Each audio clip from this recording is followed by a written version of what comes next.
Welcome to Face the Facts. I'm Nick Face, and we have a lot of topics to discuss this week in sports. Lots of things happening for actually all four of our big teams. We have the Patriots kicking off with our show here today. We have the Celtics, Bruins, and even some news from the Red Sox in this lovely off-season. Joining me to my left today is program coordinator from NORCAM TV, Phil Healy. Welcome to Face the Facts. First appearance. Yeah, it's a pleasure to be on. Lots of things that are happening here, especially with our New England Patriots. And unfortunately, there's an injury bug going on at Gillette Stadium. They got bit. What can you say? Big time bit. Yeah. The first one we're going to talk about a little bit here is Julian Edelman. Edelman has been Tom Brady's most trusted receiver for quite some time now. And sadly, he's out for about 6 to 8 weeks with a broken foot. So they say the Des Bryant kind of broken foot. Yeah, exactly. That's what a lot of people are comparing it to with Des. Des Bryant was out for about 6 weeks, finally came back. I think it was 2 weeks. He's been 2 weeks into it. Yeah, he's been enough time to give Greg Hardy a hard time on the sideline. Enough time. Yes. More than enough. What a lovely story those Dallas Cowboys are, if you think about it for a minute. Yeah, it's a lovely train wreck. A lovely train wreck is right. They are getting Tony Romo back apparently this week too. Yeah, I mean that. To be honest, and not to get too far away from the Pats, but That's they just faced the Giants, and that division is kind of up in the air because I think Dallas is still in it. Isn't it amazing that a 2-7 team is still in it in the playoff? It's amazing. Pretty, amazing. Yeah. Julian Edelman being out for 6 to 8 weeks will put a little hole in that receiving core for Tom Brady and crew. But luckily the Patriots can turn their attention to Danny Amendola, who's was a rock in this last game that the Patriots just faced against the Giants. Yeah, I mean they have a good amount of depth on like at the beginning of the year you could make the argument they didn't really have any depth. Exactly. But they truly, Amendola also from the playoffs last year up until this point, he's really come into his own. Don't you remember when he first came here? He had a first really good game, and then he got hurt, and then he just kind of tailed off. Yeah. And wasn't really in the offensive picture really at all. Well, did he get injured? He did get injured, and he had a groin injury, and it just ended up being a lot longer for it to heal for him to get back on the field. My big concern with Amendola in fold is obviously how he has been injury-prone over his career. I think the past 2 years he's been fine with being healthy and staying on a football field. But longevity here, looking at him being that replacement to Julian Edelman, I think it will be a little bit of a challenge to see him progress and get through the rest of the season. He's not as tough, I don't think, as Edelman. Edelman takes some big hits. Yeah. And I think with Amendola, and I'm not trying to say that he's somebody that is not in the same class as Edelman, but I don't think that he's as strong built and as mentally tough as Julian Edelman could be. No, listen, Amendola needs to prove for the long haul, or at least the next 6 games, that he can fill that spot. I think he can. I think talent-wise he can. Okay. But I don't know. People have been bringing this up all over, the Patriots sphere. Just how Edelman gave Brady quick release time. Yep. Edelman does a lot better of getting open, and just there's that connection. There's that in the Brady trust circle, as they call it. Like, will Amendola, It's hard to get in that Brady trust circle, I think. Yeah. But what I've noticed a lot from this season is that it seems he can go to a lot of different people. He's gone to people from a Scott Chandler. He can go to Brandon LaFell. He can go to Gronk. I don't know if he'll be going back to Chandler anytime soon. But, I know, because that was a little bit of a shaky plays from the Giants game. But, you still have Dobson that's available right there. And I believe that there's some other guys that are on the practice squad or looking to get into that Brady trust circle, as you said. Well, there's another receiver who they used, they got from Houston. Yep. I forget the guy's name, but he had like a couple weeks where he had like 3 or 4 catches. They were pretty decent. Well, there's also been guys like, I think they still have Kimbrel Tompkins, who was on like a practice squad and things like that. Yeah. I think that they have the tools, but it's going to take a little bit of some practice and getting together and getting it all up to sync. Yeah. Now, the other injury that's of big note is the Dion Lewis factor. Now, he has been an amazing story since the first game of the season when they put him into that rotation with Blunt. Yep. Without him in the fold, I personally think the Lewis move is the one that kind of hurts the offense more than the Edelman, because I think Amendola can step in and be okay when that in the fold there. With Lewis, he was very dynamic, and he was getting a lot of reps and running the ball very effectively. And I believe it made a good 1-2 punch with him and Blunt in the fold. Now, when you just have Blunt there, there's less ways of maneuvering and moving the ball down the field, I think, because Blunt's more that ground and pound, stuffing in goal line runner, not really more of that distance runner that Lewis was. Yeah, and also Lewis made a lot of people miss. Like he did, incredibly miss. Yep. Like he was very quick, great hands. Yep. He was, in my opinion, he kind of was a little almost slight upgrade from Le'Veon Bell, if you want to go that crazy. And I do often go that crazy. Yep. So, yeah, that's going to be. I can see the comparison there. You know what because I mean? it was that quick burst, Yep. the burst down the field, and you never know what's going to happen with it.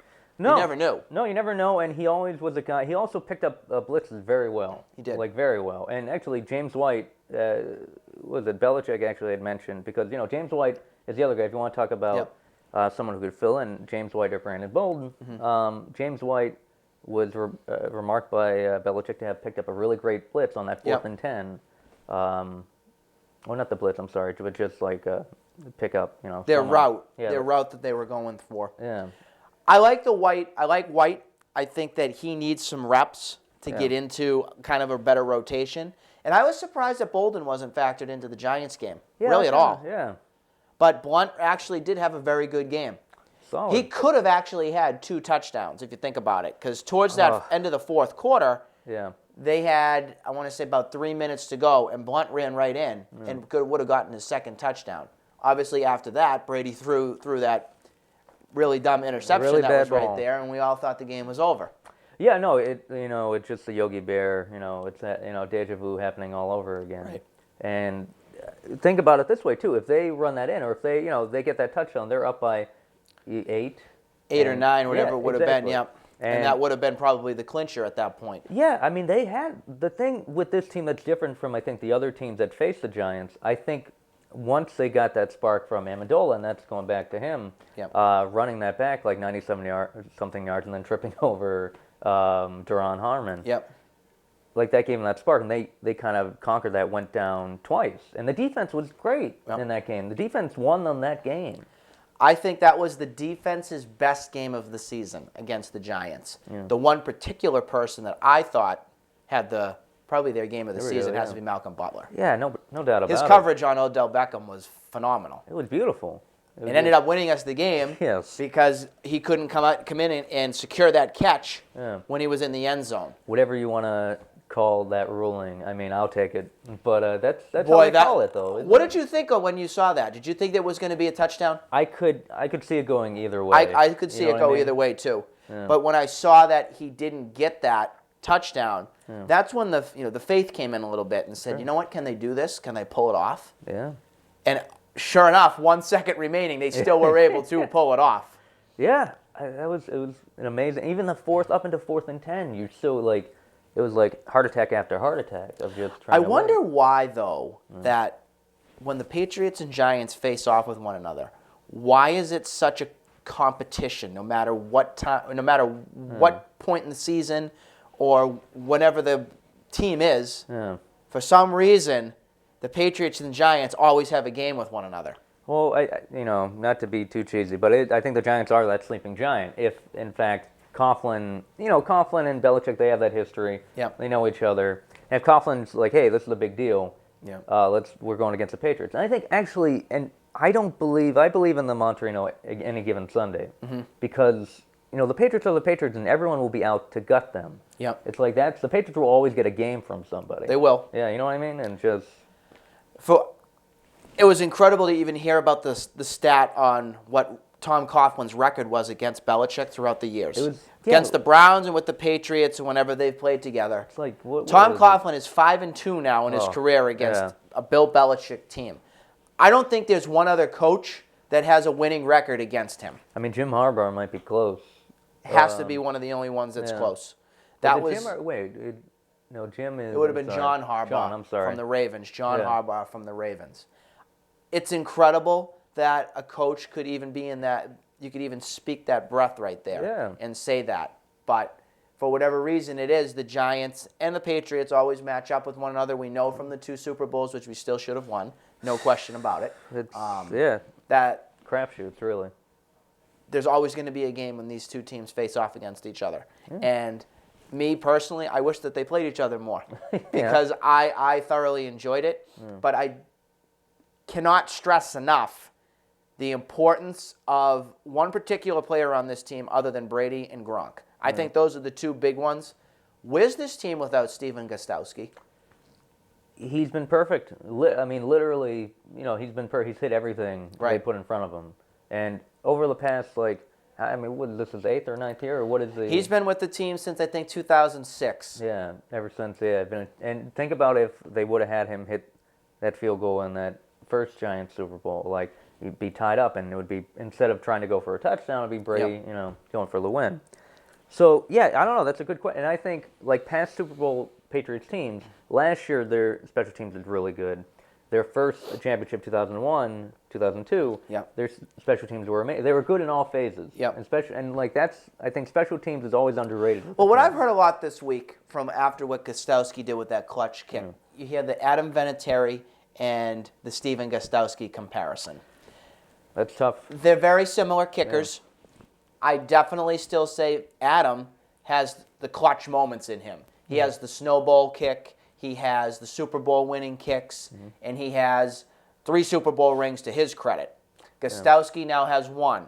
Well, actually, Vinatieri has 4 now. 4, excuse me, with the Colts. That's correct. I'm sorry, I shouldn't have said it, but that's unfortunate. You have to even say the Colts on occasion from there. But sorry, even then, just to build on that, if the Colts don't have him that season, they don't win that championship. No, they don't. Because do you remember, they played Baltimore? Yep. And they won by pretty much field goals. They did. And it was just kind of, Baltimore could have had that game, but they had a decent kicker who wasn't, puking on themselves. So, what I've said, what we've talked about a lot this week in our sports programs that we have for some of the kids, is what the definition of clutch means.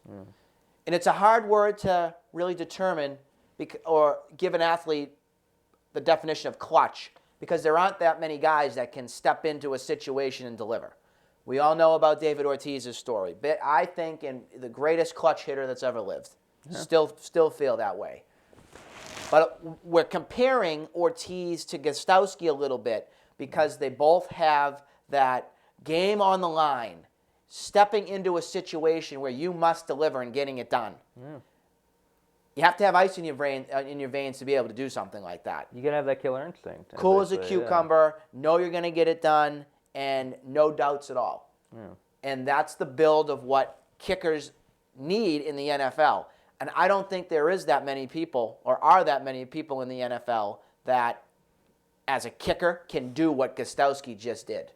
I really don't. No, I don't. I mean, 54-yarder, and it wasn't a chip shot. I mean, oh no, it wasn't. Till the very end, we didn't know. Is it hooking? Or is it? But he made it, and he makes it look easy, and he will hit anything. I don't know. I think he's one of the best, if not the best, in the league. And he's one of the guys. If knock on wood, if he goes down, that's a tough one. I'll double knock on that double down on that. But as far as the injuries go, I don't know who else would be. I mean, besides Brady and Gronk, possibly Dante Hightower if he doesn't. On defense, that's right.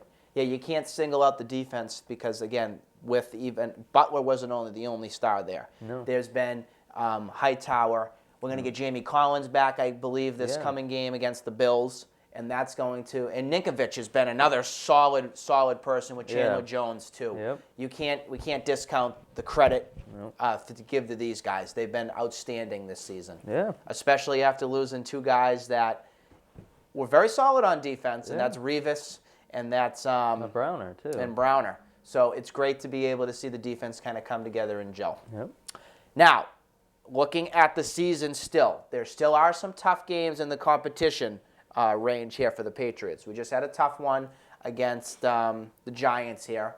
And next on the list is the Bills again. And of course, Rex Ryan is all excited because he can't stop talking about the Patriots. I think he's obsessed. Oh, I do. No doubt about it. Yeah. Yeah, he's obsessed. He's got nothing else going on. And that'll be the Monday Night Football game. Oh, weird, yeah. Unfortunately, there's no game this Sunday. It's a Monday night game. Yeah. It's real late, the 8:30 start and all that. I kind of hate Monday night games. I don't particularly like them either. Yeah. I particularly don't. Especially this game's on ESPN, and we know how ESPN loves the Patriots and Tom Brady. Of course. So Tom Brady, after the game, is going to want to get out of Dodge as fast as he can. With all due respect, yeah. So we have the Bills coming up. I do think this is going to be another game where you're going to have to dig deep and get this win to pull it out. Do I think they won? Yes, I do. I think they win by at least 3 touchdowns still. Oh, wow. I think Rex Ryan is nothing but a lot of mouth. I really do. That's about a lot of talking of edge. Yeah. Untouchable. There's only so much talking you can do. You need to have the product on the field to back it up, and I don't think he has that. Offensively, I don't think he does. But, I mean, they're a good running team. Yep. And I think the Patriots actually have been really good at stopping the run. I think they were something like second in stopping the run now. And at the beginning of the year, they weren't, I'm not going to say they were bad, but they were just kind of, I think they were, it's like anything, finding the groove. Yeah, exactly. And they're just finding that groove, figuring it out. Yep. And now they're kind of at a place where they're leveling off in a good way. Mm-hmm. And I don't know what the Bills can really attack them with. Yeah, that is you know true. What I mean? That is true. They don't have as many tools, I'll tell you that. No, but and Malcolm Butler, if he plays like he did against Sammy Watkins, very well could. Shut Sammy Watkins down. That would not be a bad thing. No, I mean, because who else you got? That's true. But they have do they have Percy Harvin, or is he? Yeah, Percy Harvin's in the fold there a little bit. But they don't have as many big name receivers or anything like that. I think they rely more upon their run game. Yeah. They have more of like LaShawn McCoy. Carlos Williams has been pretty good for them as well. Yeah. So they have some things, but not a lot of things. And we're going to be playing in Foxborough. It's true. You know what I mean? It's not going to be... You got your home field, home crowd right there. Nothing better than that. But I think you're right. They're going to have to dig deep a bit because, not to use too many platitudes, but yeah, it's going to be tough because they're going to be coming off just these injuries. The O-line, who knows what's up. They're just going to have to find more ways to play with each other because people are just dropping like flies. I'm glad you mentioned the offensive line because it looks like finally on Monday we're going to be back to health. Oh, at really? least a little bit. Okay. They've been playing that scrambling game a little bit too much. And if you're the quarterback, obviously if you're Tom Brady, that's very risky, I would think. So getting back a relatively healthier offensive line, you're at least getting some bodies and have some depth to rotate in and out a little bit. It's going to create a much better situation. Yeah, I think so. So I expect this game to actually be a little bit better than it was for the Giants. He had a little bit of sloppiness there, and I don't think that you're going to see as much slop. I think you're going to see more results. Yeah, and take this in stride. Edelman was out of the game after like the first quarter, so they didn't really have their contingency is Amendola. Yeah, you make the adjustment, and the adjustment worked, and the game ended up being another victory. Just don't strip sack. Just hold on to the ball in the pocket. Now, I know that it's hard to move forward on certain things. We have to look at the Bills first, but you also have to look down the line. There's some other opponents that are coming up that also need some discussion a little bit. You have the 29th of November with the Denver Broncos, who are, in my opinion, a disaster right now. Oh, really? Yeah. Well, because at least quarterback-wise. Yeah. Because now Peyton Manning will not be starting this coming Sunday. He's out with a foot injury, plantar fasciitis, whatever, which apparently his brother had. Yes. Too. So, I mean, how much do you give credence to? Yeah, I don't think it's the foot. I just think he needs a breather. Sure. So the defense is what Denver, that's their bread and butter. Yeah. That's what this team wins on. If they have no defense, then they can just pack their bags up and everything. Is Talib back? Or was he just gone? He had a one-game suspension for poking a guy in the eye. Such a weird. Yeah. I don't know. Never was a fan of his when he was here. Sorry. He could have been the most talented guy in the team. There's some guys they just look at you and just say, who the heck are you? Yeah. I mean, I wouldn't mind him. I mean, he wouldn't be bad to have in our secondary. But, it's just such a why I don't understand. He is a weird dude. Weird dude.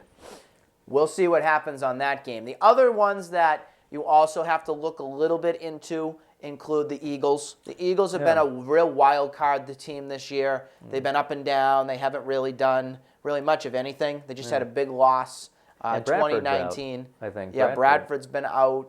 Well, they can't figure out DeMarco Murray. Their big signing, which is real sad. He's one of the most talented running backs in the game, and they just don't know how to utilize him. Yeah, I know Dallas necessarily couldn't really pay for him. Yeah, I guess that was why they let him I go. wouldn't be surprised if you see that Chip Kelly, he's the coach over at the Eagles, gets the big old goodbye, pass the papers, move him on out. This is the second or third year for Chip Kelly. This is the third year, I believe. Third year. I just think he's more of a college coach and not really a NFL kind of guy. So you might see a change with the Eagles coming soon. They have too much talent to be like they are. I agree, yeah.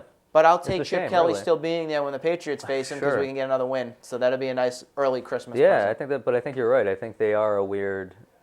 they're a wild card, and they also could explode at any moment. Yes, they could. Kind of just what they have the tools. That's why they have the tools. Most definitely. Yeah. Now, I do think the Patriots may get a couple losses that are in the shuffle here before the season gets out, and one of those that you can definitely look at maybe towards the end of the season when they rest bodies up.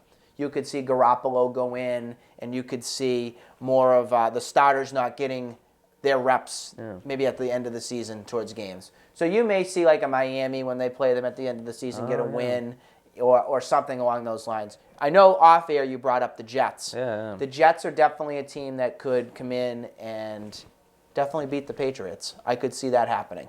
Yeah, because I think what are they now? Are they 5-4? Yeah, they're number 2 in the division, I believe, right now. Number 2. So they're vying for a playoff. They're in the spot. fold a little bit. Yeah, in the fold. And I think they'll be there. Whether they've been kind of slipping a bit the last. They're not month. as much of a disaster now because Rex isn't there. No, and he likes to destroy things. Yeah, and I think that's part of.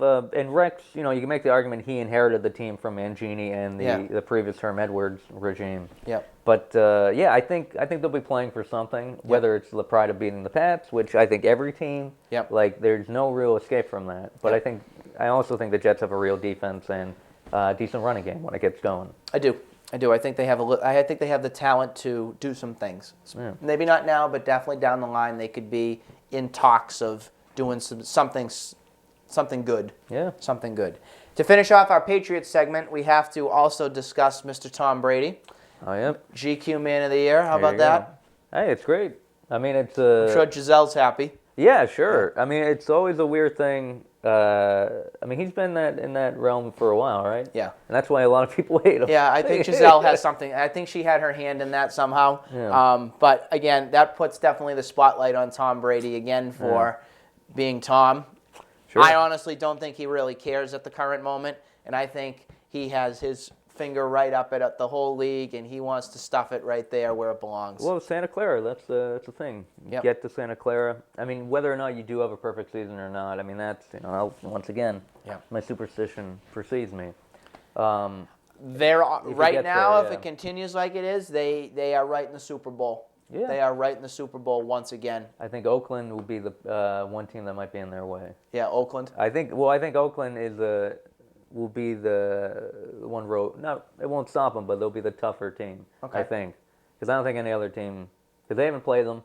They have a really good receiving core, decent running, and they have a decent defense. And I think they're well. That's the one thing that I look at with the Pats schedule, and that's that they really don't have that much competition. Yeah. And that's one thing that you probably wish that they did have a little bit. Like I would like to see the Seahawks put in there. I'd like to see the Green Bay in there. And some other teams that might give them a run for their money a little bit. But they don't have that. So they got to kind of go out and just take care of what they can right now and hopefully get to that lovely island of the Super Bowls. Yep. So enjoy the Patriots game coming up. It'll be on Monday night this week against the Buffalo Bills. Yep. Rex Ryan and the Bills. Rex Ryan and the Bills. Unfortunately, they have to come to town. I want to shift gears to the Celtics. We haven't really talked about them that much this year on Face the Facts, but they deserve a number 2 spot in our show this week. The Boston Celtics have been exciting. They've been dynamic. They've been enjoyable, at least for me, to be able to see. And it's been that way for about a year plus right now. And I think that's led because of Brad Stevens as the coach. I think the players buy into his system. I think he's a likable guy. He's somebody that will have his players back. Yep. And I think you're seeing the results on why the Celtics will be on the up and up as we continue on here in this NBA season. Right now, they're about a 500 team. They had a little bit of a rough start when they first started going, but I do think that this team is in it for the long haul right now. So my question here is, are they a team that we feel is getting better at the moment? Yeah, I mean, I think they're getting better. I love Amir Johnson. Okay. That pickup was great. Yep. People say he's spotty, but when he's on, he's really on. He's a rim protector.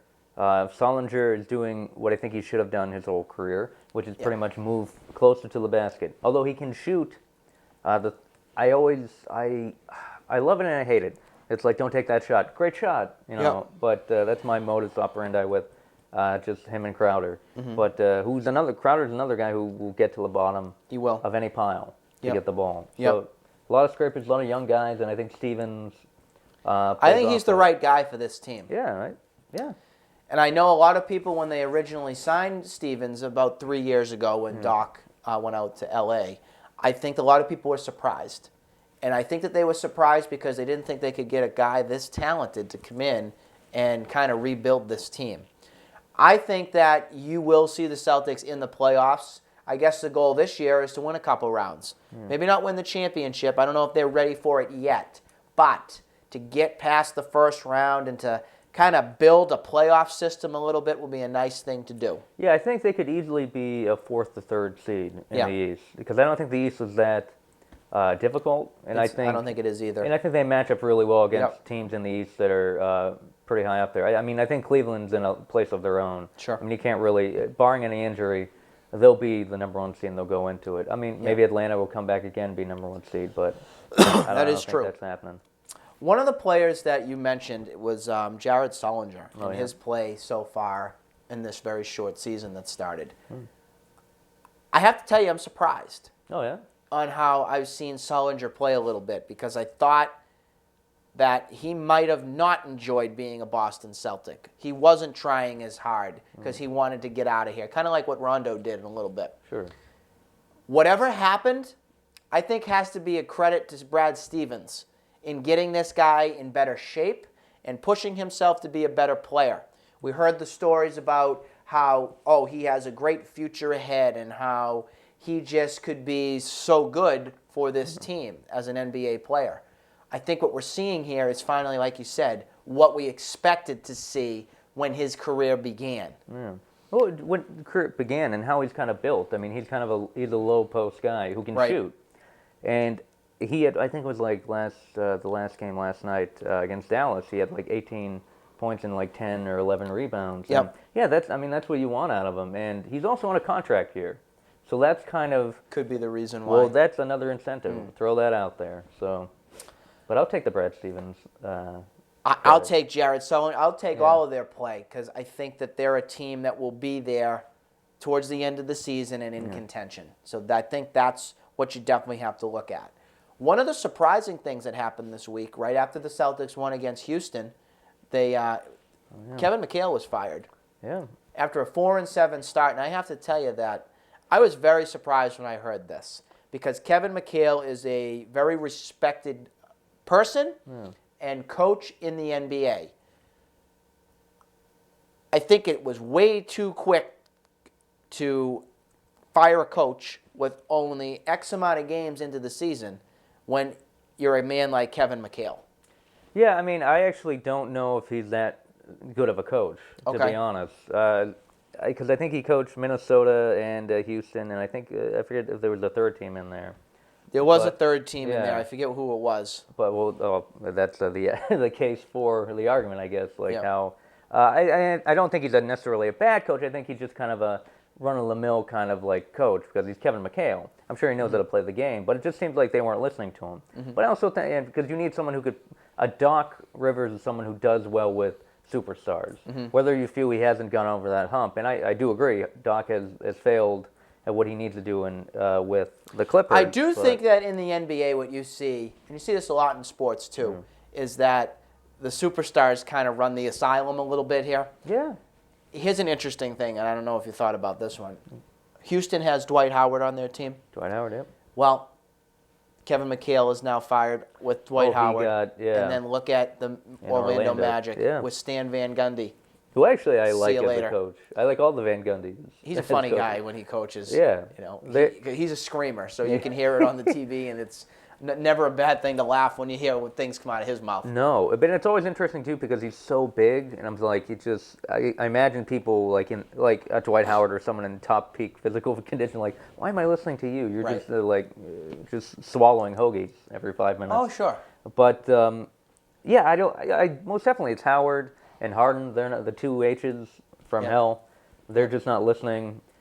And I think Harden I think is a really good player. I think Howard's a good player, but if you took like an Avery Bradley brain and put it in or Marcus Smart and put it in those guys, the bodies of those players, you get someone who just crazy good. I mean, crazy good, like Hall of Fame good. For some reason, it's up here. Oh, of course.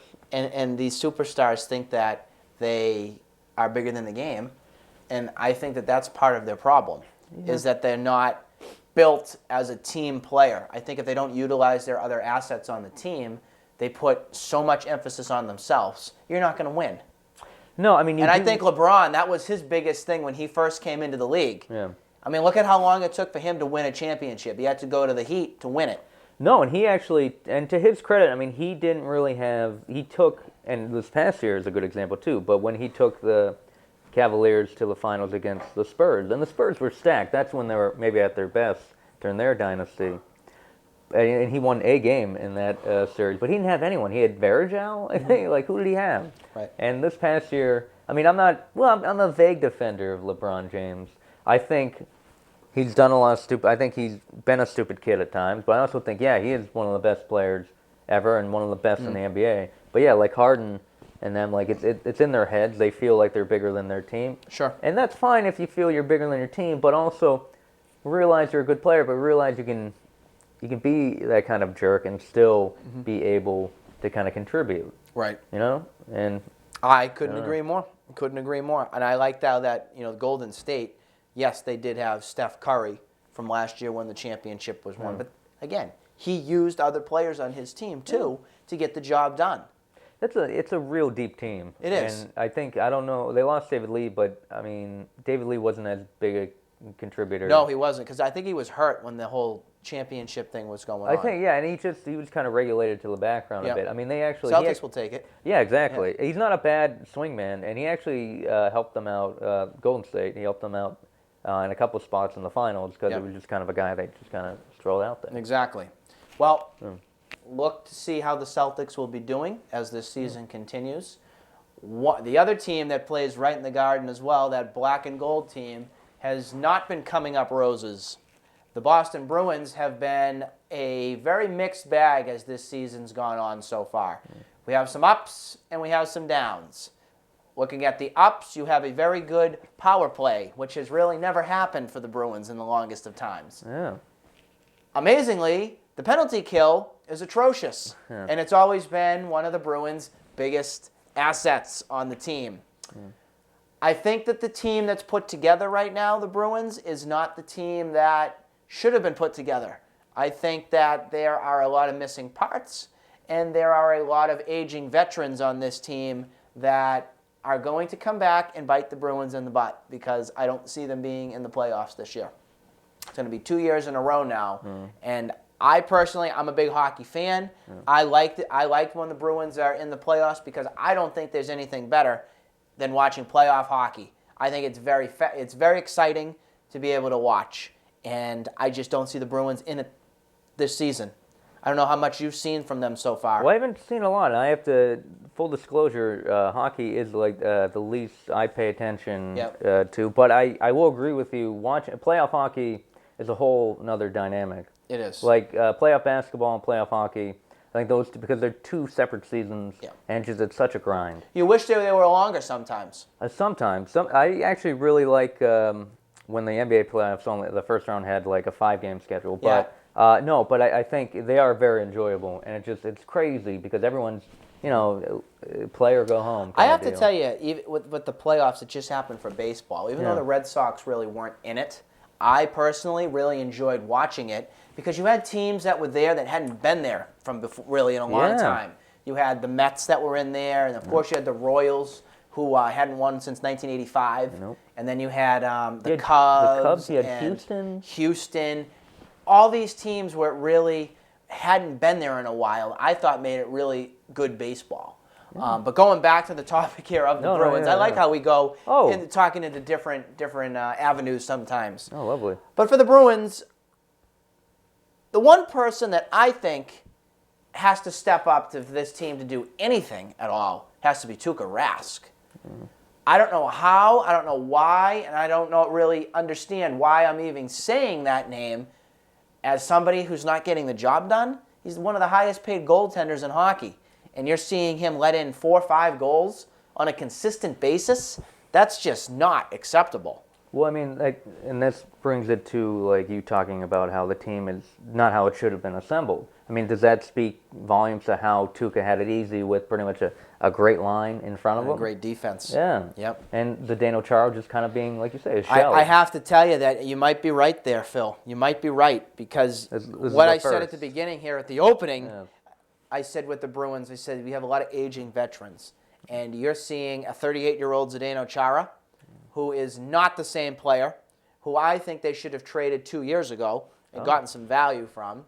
And then you also have a guy who has bad back, he has bad knees and everything. That's Dennis Seidenberg. I think the one solid guy that you do have on defense that I personally like, that's Torrey Krug. But the Bruins went out and they got rid of Dougie Hamilton, who was very solid on defense for a bag of pucks, basically. And then you still, people can say get over it all you want, but Tyler Seguin is the one that is still killing this Bruins team. Killing them. Yeah. To see him go to the Stars and put up 30, 40 goals a season, he just came in here about 2 weeks ago, I believe it was, as the Stars and scored a hat trick against the Bruins. That is not acceptable. That is not acceptable. If I was the owner of the Bruins team, or I would be putting my head in a trash bag like Theo Epstein did as a Halloween costume before he came back and everything, and just got the heck out of here. I just can't believe that they can stand for something like that. No, I mean the Tyler, the Tyler Seguin trade. And like I said, I'm not as an ardent follower as you of the Bees, but when that happened, I'm like, well, isn't that a little too soon? I felt like it's too soon. Yeah, they didn't get they weren't. Whatever the story they threw out there was he was just kind of a party animal kind of deal, and he wasn't putting all that attention to the ice. Now I'll ask you this question: Sure. If you were in Tyler Seguin's shoes or skates, and you were a 22, 21-year-old kid, and you just got the big money, you're a hockey star and everything, what do you expect? In a way. Yeah, I mean, I probably would be down that road. Something along those lines. Yeah, but whether that's a story or not, because, is that happening in Dallas? Are people reporting that We really in Dallas? don't know the behind-the-scenes things on certain players and everything. But are they reporting stuff like that in Dallas, I guess, then? They're not. So, in a way, maybe we have the Boston media to be the ones to be upset with for throwing this guy out of town, basically. Because I think those stories that were getting reported got right back to the Bruins, and they said, we have to do something about it. Oh, did the Bruins put it out? No, the Bruins didn't put it out. The media put it out. Oh, okay. So somebody had a story about what was going on with Seguin. Yeah. And I know that he was at times missing meetings and sleeping. His alarm clock wasn't going off right for important meetings and all that. But when you have that much talent, I understand the Bruins wanted to make a point. But you don't trade away one of the best players that there is in the National Hockey League. Who they got, for nothing, basically. Louis Eriksson is not Tyler Seguin. No. Yeah, who did they get? Eriksson? Louis Eriksson was one of them. And some other. Someone else who never really played. The other one that was there, but he's not there anymore. What's his name? Oh, I don't know. But he was injured quite a bit. He was injured quite a bit. He was the 6th man or man of the year last year or whatever it was. But he's not there anymore. He got traded. I'm sure if we had our audience probably screaming at us now about who it is, and I'll think of it as we can continue. But those are the types of guys that the Bruins don't have and they need in some way, shape, or form. Now, the other thing that you got to think about is if the Bruins continue down this path of not being as consistent as they should be, will the coach get fired? Yeah, I mean, I'd like to think if they didn't fire him last year, why would they do it now? I would say he would be fired by now if he was going to get fired. Yeah.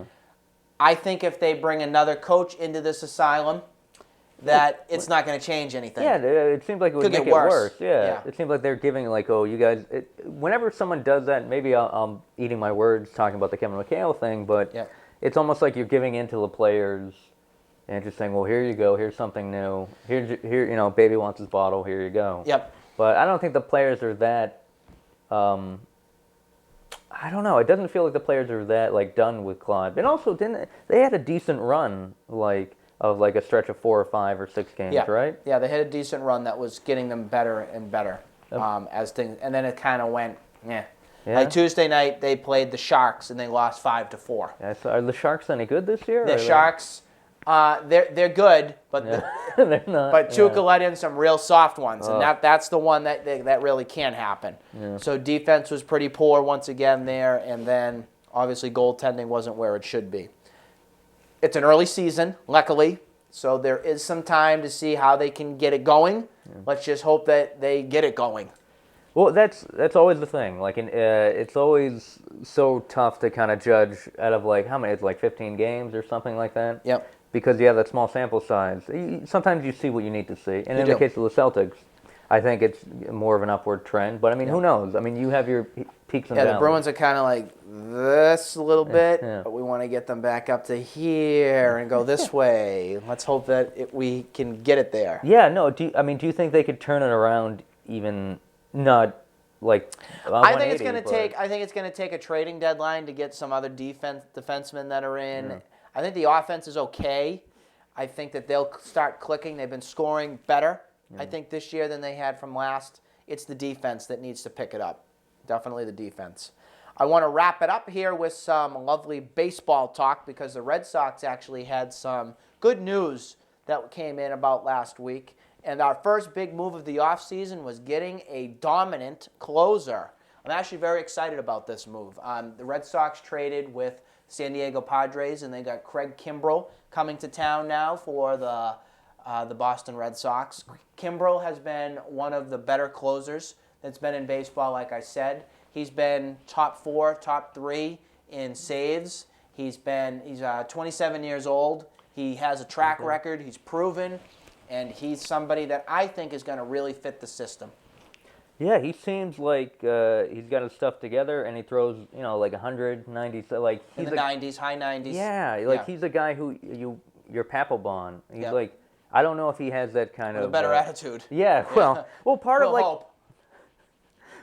of Papelbon's attitude is what I think made him an effective closer too. As much as he was kind of a DB in so many ways. He was. Still is. Yeah, exactly. What are we saying? Just ask, what's his name from Washington. Oh, just got to ask Bryce Harper. Put those two together. That's a scary combination. That's always two prima donnas coming together. But I don't even think Papelbon was that much of a prima donna. I just think he was kind of a crazy guy. Yep. You need to be like that as a closer, I think. Yeah. Even Koji has his moments. Yeah. He's crazy when he's out there. He's high-fiving everybody in the dugout, doing like a Maj pit in the dugout. Koji and Papelbon share my favorite sports moment. Striking out a player to win to win any game, but to win the World Series. Yeah. That, and we got to see that twice. That's amazing. Yes. Like against the Rockies and against St. Louis. But I think it's a good trade. I mean, they gave up for the top prospect that I don't. One of them was really good. His name is Manny Margot, and he was kind of blocked from different positions. He was an outfielder, and he was blocked, I think, in getting to the point of Major League Baseball. Oh. So I think that he was an asset that they had that they could afford to part with. Now, what does this mean for Koji? Yes, Koji's now 41 years old. Folks, it doesn't last forever, and we'll talk about why it doesn't last forever from another player in just a moment. But for Koji, he's been hurt a little bit. You don't know what you're going to get come next season. I don't think you can go into next season as him as the closer because he's been he gets hurt. He's known for getting hurt. And as he's getting older, I don't think you can rely upon him to be there for the whole entire season. You need somebody like a Kimbrel to come in and be your shutdown guy. Yeah, no, I mean, you hit the nail on the head there. I mean, it's an age thing. I mean, he's 41, and you don't pitch every day, but you pitch enough. Yep. And maybe now he'll pitch. Ironically, he might pitch a little more now because he'll be a setup guy. Yeah. But who knows? You have that option. I think that works. I think what you're seeing, hopefully as this offseason goes on, is you're seeing that the Red Sox want to put together a World Series run for this 2016 season. Do you think that influences that trade? Or? I do. Yeah? I think that it looks at it that way. I think that because we've been, 2013 was a great year, but I do have to tell you that I think we got real lucky. Every Sox That's fan a I've lucky season. Well, I mean, yeah, I think we had a lot of balls. You caught lightning in a bottle that year. Caught lightning in a bottle. The Detroit Tigers, who were great, had a lot of injury problems. Yep. And Miguel Cabrera, wasn't Things himself. just fell into the Red Sox shoes a lot that season. I agree. And I think it was a year that Boston needed it with all the things that had gone on in the city. And I think that this year, I think they want to put the talent together kind of like it was in 2011, but with the right bodies. Okay. I thought 2011's team, that was the Carl Crawford and Gonzalez that year, they had the players. This time, I think they want to get the players, but get the right ones and make them gel together. Well, you can make the argument they tried that last year, too, and they didn't. I don't think that they had that last year, to tell you the truth, though, because they did not have the starting pitching. No, that's true. And that's the one thing that I was going to talk about next, because, yes, we have our closer now. That's Kimbrel. Mm-hmm. We still need, I think, relief pitchers, and I was talking to you about this off air, and that's the Orioles setup guy. For the past 4 seasons, he's been the most dominant 7th, 8th inning guy. That's Darren O'Day. The question about O'Day is, do you give him the time of day and give him a four-year, $30 million deal? You had to do it. I had to do it. Had to use the pun. All the people are turning it off now. They are. Yeah. They're just big old moan. Yeah, if they can afford it. I mean, that's of course the thing. they can. And that's I don't. The Red Sox never shy away from stuff like that. If they can get it, go for it. Yep. I'm always maybe it's my old being an old curmudgeon, but part of me always likes through the farm getting people in there. But or through trade, I guess. But I think what you're going to see, especially Dave Dombrowski, who's the new president of baseball ops, GM, all that. He is not a big believer in holding on to a lot of people and waiting. Yeah. He's more of that, let's get the people in here now who are proven. I would give this guy the money, and I would build this bullpen to resemble what Kansas City had. When you had all you need is 5 innings from a starter. All you need.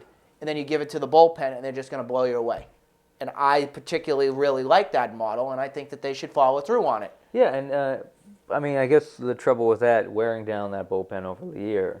But because I also think Kansas City has some pretty good starters as well. You just got to put the depth together. Put that depth together and make it happen. Starting pitching is definitely the area of emphasis that's now for the Red Sox, what they have to do next. I'm going to take this out on a limb, and I'm going to say that David Price will not be coming to town. I don't think they want to give him a 10-year, $240 million contract. I think that's foolish. But what I do think is that they'll settle for like Plan B or Plan 1B or 1C or something like that. I don't think it's going to be Greinke. Yeah.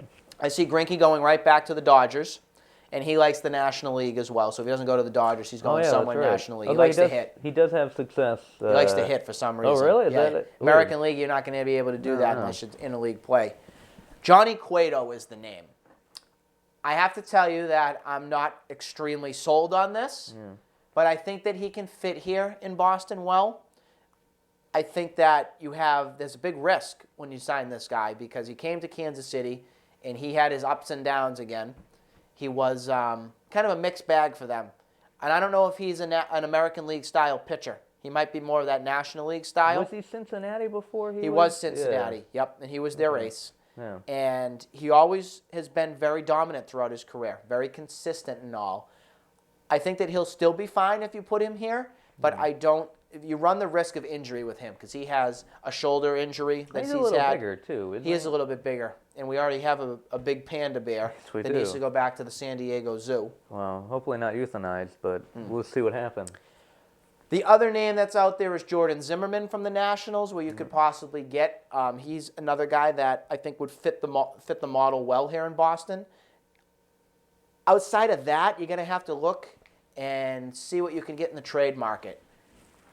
Big question mark here is Sonny Gray from the Oakland Athletics. He's a very, very good pitcher, and he's somebody that is very talented. The question is, what do you give Oakland for him? And that would probably mean having to part with Bogarts and Betts together. Would you, Phil Healy, do that? No, I would not. No, because they're part of the cornerstone. I mean, that's because you actually, and Bogarts is becoming a better defensive third baseman.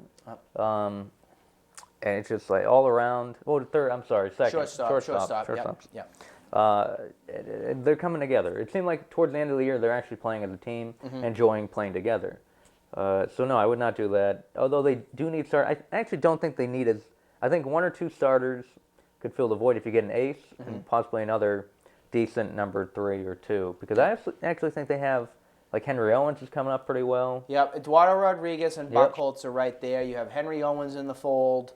You need something of an ace to get to a point where you can feel a little bit comfortable with a pitcher getting out there every 5 days and getting a win or something. Your stopper, yeah. Your stopper is what you need. John Lester. Yeah, I know. Well, it would be nice to have him, wouldn't it? Well, and I was thinking like how, they just named, was it Jay Arrieta? I forget. Jake Arrieta was the NL Cy Young Pitcher of the Year. Yeah. And Dallas Keuchel was the AL. He was the Houston guy. Houston guy. Yep. But Chicago has that 1-2 punch of like him and Lester, and just like, wow, like. It was also, that was disappointing for me. Imagine if they have David Price in that fold too, Chicago. I think they would be the team to beat next year. Do you think Chicago is going I really think David Price is going to Chicago. I really do. The Cubs want to win badly. Sure. And if David Price figures out how to win in the postseason, which he did win one. He won one out of the bullpen. Yeah, that's true. Oh no, but he did win one this year, I think, didn't he? Out of the bullpen. Yeah. I thought it was. I thought it was a start. He came out of the bullpen and got the win. Yeah, well then, well that's kind of cheating. Yeah, he's got to figure that one out big time. Well, no, that's because that's the knock on him. It is. He can't win in the playoffs. Yep, he just hasn't been able to win. He's been decent. Yeah. But he hasn't got that W next to his name yet. And that's with the Kershaw they were talking about as well. But Kershaw's the same way in that He got that monkey off his back, kind of. A little bit. Yeah. The Dodgers just need to figure that one out a little bit too. They need a third guy. They need a third guy. They need a third guy. They're always on the cusp. They're always there, but they just can't finish it, get the end result. The one guy who seems to be at his end of the line is David Ortiz. Came out this week that David Ortiz has announced his retirement at the end of the 2016 season. I personally am a little bit surprised on this because he has this 2016 year plus an option year for 2017. I know how David Ortiz loves the drama and loves to be in the attention of a lot of things. I'm not going to speak for you on this, but I'm going to speak for myself, and I'm going to say that I don't think David Ortiz will end on 2016. I think 2017 may be the final step for him. What's your thoughts? Well, you know what? I think you might be onto something. Listening to pundits talk about this for the last day or so, you have this thought like, well, maybe because, like you say, he loves the limelight, and you likened him off air to it's going to be like a Brett Favre situation. Yep. I was like, oh, that probably is how it's going to go. Yep. It depends how he plays. If he plays well, then maybe it's like maybe I can do this another year. But also in the back of my head, I think he might be, because being on the tail end of it, I don't think he can sacrifice. I don't think he can. He wants to sacrifice as much as like playing first base as much as they would like him to. Because I think they're going to, because no one's going to pick up Hanley Ramirez. No. Hanley Ramirez is going to be there. They want to phase him into DH. This makes it easier for them. Who knows if they had a conversation about that, like we want to bring Hanley in and have him more DH, so you got to do first base a little more. And David's like, well, I don't really want to do that. I'm kind of feeling it physically anyway, so.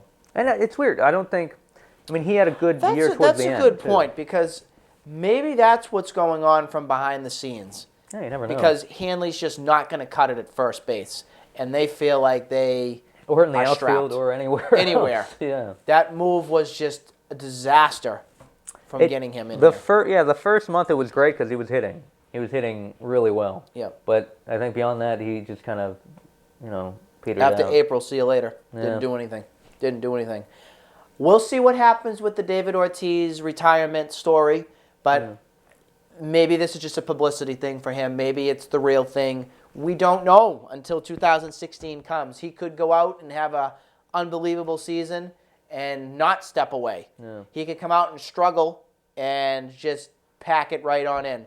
So do you think he was pressured at all by the organization, or do you think this is strictly up to him?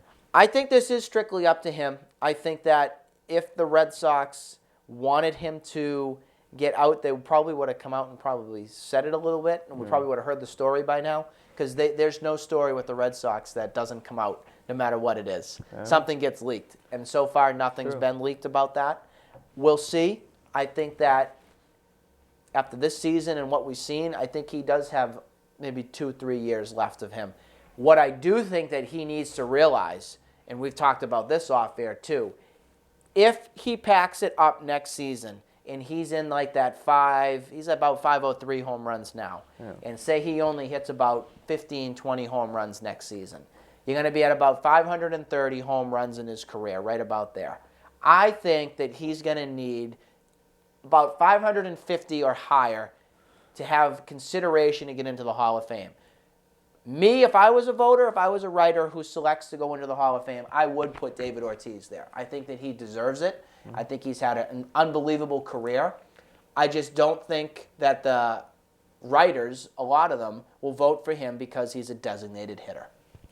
Yeah, we were talking about that, and I actually was surprised because I thought Edgar Martinez was in, but he isn't. I hope he gets in at some point. I do. Yeah, because did he... His name's still there. It's still there. Which I think he should, because he was one of the first and best pure hitting... designated hitters. DHs. Right.